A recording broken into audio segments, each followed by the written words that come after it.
হৈছে এই পথটো? হয়, এই বৰ দুৰ্ভাগ্যজনক কথা যে ৰঙিয়া চহৰৰ আটাইতকৈ গুৰুত্বপূৰ্ণ পথ এই পথটো। এই পথটোৰে দণ্ডাধীশ, ন্যায়াধীশ, ছাত্ৰ ছাত্ৰী, সাধাৰণ নাগৰিক, অধিবক্তা সদায় অহা যোৱা কৰে ৰাস্তাটোৰে। আমি দেখিছোঁ আজি প্ৰায় 1-2 বছৰ ধৰি এই পথটোত পানী জমা হৈ থাকে। আপুনি গাড়ী মটৰটো বেলেগ কথা, সাধাৰণভাৱে আপুনি খোজকাঢ়ি অহা যোৱা কৰিব নোৱাৰে।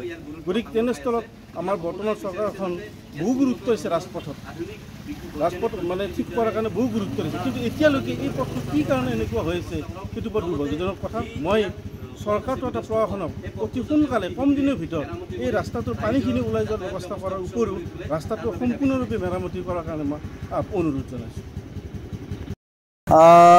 এই ৰাস্তাটো অতি গুৰুত্বপূৰ্ণ ৰাস্তা, ৰঙিয়াৰ মাজমজিয়াত থকা ৰাস্তা। এই ৰাস্তাটোৰে ডেইলি হাজাৰ হাজাৰ মানুহ আপ ডাউন কৰে। বিশেষকৈ ইয়াত কোৰ্টখন আছে, ওচৰতে SDC অফিচটো আছে, LIC অফিচটো আছে, ইয়াত ইউক্লিড ছিনিয়ৰ ছেকেণ্ডেৰী স্কুল নামৰ এখন অতি প্ৰসিদ্ধ শিক্ষানুষ্ঠান আছে। কিন্তু ডাঙৰ কথাটো হ'ল কি, এই ৰাস্তাটো পুনৰ নিৰ্মাণ উন্নতকৰণৰ কাৰণে আমি কেইবাবাৰো পৌৰসভাৰ লগত যোগাযোগ কৰিছোঁ, স্থানীয় বিধায়ক মহোদয়ৰ লগত যোগাযোগ কৰিছোঁ। তেখেতে আশ্বাস দিছে কৰিম বুলি। যোৱা 27 আগষ্টত এই ৰাস্তাটো পুনৰ নিৰ্মাণ কৰাৰ কথা আছিল, কিন্তু আজিলৈকে হোৱা নাই, যাৰ ফলত পৰিৱেশটো নষ্ট হৈ আছে।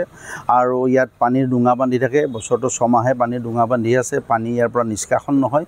আৰু সেইকাৰণে মই আপোনালোকৰ জৰিয়তে মাননীয় সংশ্লিষ্ট বিষয়া মহোদয়সকলক আহ্বান জনাইছোঁ যে খুব সোনকালে এই ৰাস্তাটো পুনৰ নিৰ্মাণ যাতে কৰা হয়।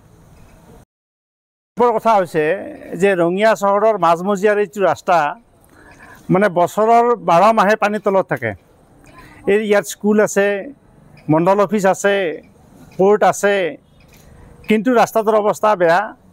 আমাৰ প্ৰত্যেক দিনাই আমি দাবী কৰি আছোঁ যে এই ৰাস্তাটো অতি সোনকালে নিৰ্মাণ কৰি দিব লাগে, কিন্তু স্থানীয় বিধায়কৰ কাণ সাৰ নাই, বিভাগৰ কাণ সাৰ নাই।